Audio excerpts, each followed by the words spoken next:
We are continuing with growth hormones. In our previous lecture, we have studied about the first hormone, that is auxin. Today, we'll be studying about two more hormones, that is gibberellins and cytokinin. So first we'll study about gibberellins. Gibberellins, these are also called as gibberellic acids.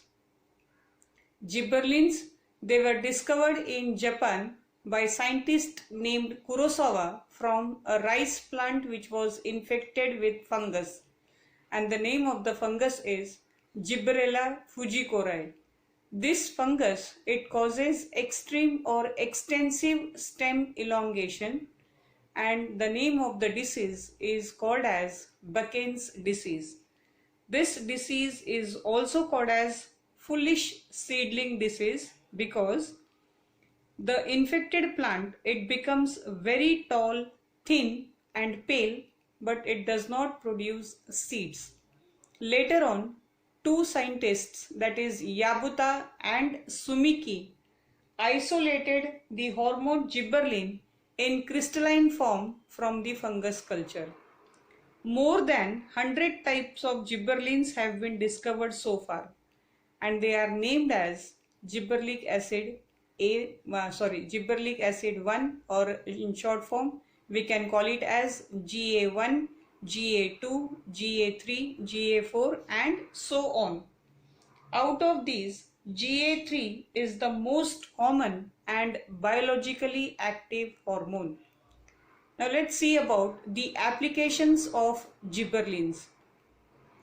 The most important characteristic feature of gibberellins is stem elongation. That is, gibberellins induce elongation of cells in stem, and hence they are used to increase the length of jute fibers to increase their economic value. So this is the first application. Next, gibberellins are used to increase the commercial value of leafy vegetables by causing leaf expansion. The spray of gibberellins, it brings about increase in size of fruits. For example, long seedless grapes can be produced by application of the hormone gibberellins. Gibberellins promotes germination or seed germination in barley and wheat. A phenotypically dwarf plant can be converted into a tall plant, for example, maize plants. Gibberellins also helps to delay senescence and prevents abscission. Now let us understand these two words first, senescence and abscission. The word senescence, it means degradation of an organ, is called as senescence, and more often it is interpreted as aging. So this hormone, it will delay the process of senescence by preventing the degradation of metabolites or by promoting their synthesis. The effect of delaying senescence is called Richmond-Lang effect.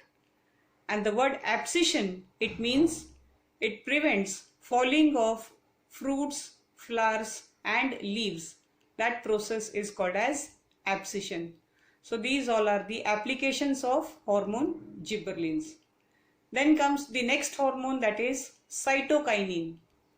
Both gibberellins as well as cytokinins, these are growth promoters like auxins.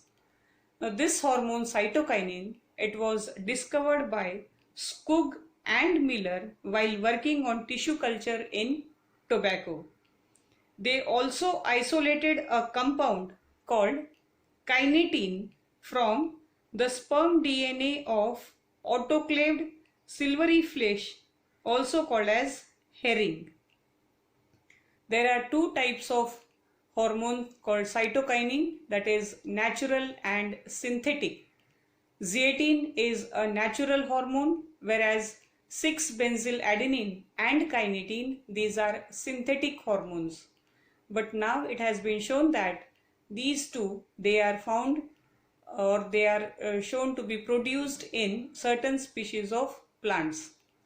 Now the applications of cytokinin are: the most important characteristic feature of cytokinin is it induces the process of cell division. That is, new cells are produced by this hormone. So the important characteristic is cell division and cell elongation. The balanced combination of two hormones, that is auxin and cytokinin, it leads to organogenesis. The word organogenesis means formation of organs. When more auxin is used than cytokinin, then it leads to formation of roots, and the process is called as rhizogenesis. When less auxin is used than cytokinin, then it leads to collagenesis, that is formation of shoot or stem.